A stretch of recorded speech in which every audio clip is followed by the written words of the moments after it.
बाबा का आखिरी खत। सूरज हमेशा की तरह शहर में अपने ऑफिस के काम में व्यस्त था।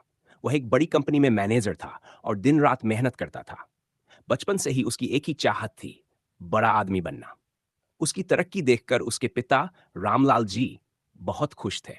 लेकिन एक बात जो उन्हें हमेशा खलती थी, सूरज अब गांव आना भूल चुका था। रामलाल जी एक छोटे किसान थे, जिन्होंने अपने बेटे को पढ़ाने के लिए अपनी जमीन तक गिरवी रख दी थी। उन्हें पूरा भरोसा था कि सूरज एक दिन उनका सपना पूरा करेगा।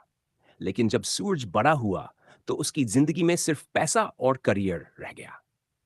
एक दिन सूरज ऑफिस में काम कर रहा था कि अचानक उसके मोबाइल पर गांव से एक फोन आया। बेटा, बाबा बहुत बीमार है, उन्हें देखने आ जा। सूरज ने जल्दी में जवाब दिया, अभी बहुत काम है, मैं अगले हफ्ते आऊंगा। लेकिन वह हफ्ता कभी नहीं आया। बाबा चले गए। 2 दिन बाद सूरज के पास एक और फोन आया। बेटा, बाबा नहीं रहे। सूरज के हाथ से फोन गिर गया। उसे यकीन नहीं हो रहा था कि जिसे वह टालता रहा, वह अब कभी वापस नहीं आएंगे।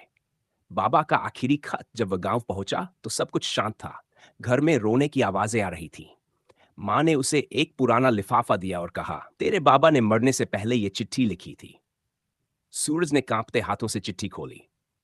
बेटा, मुझे पता है तू बहुत बड़ा आदमी बन गया है, लेकिन काश एक बार मेरे लिए समय निकाल पाता।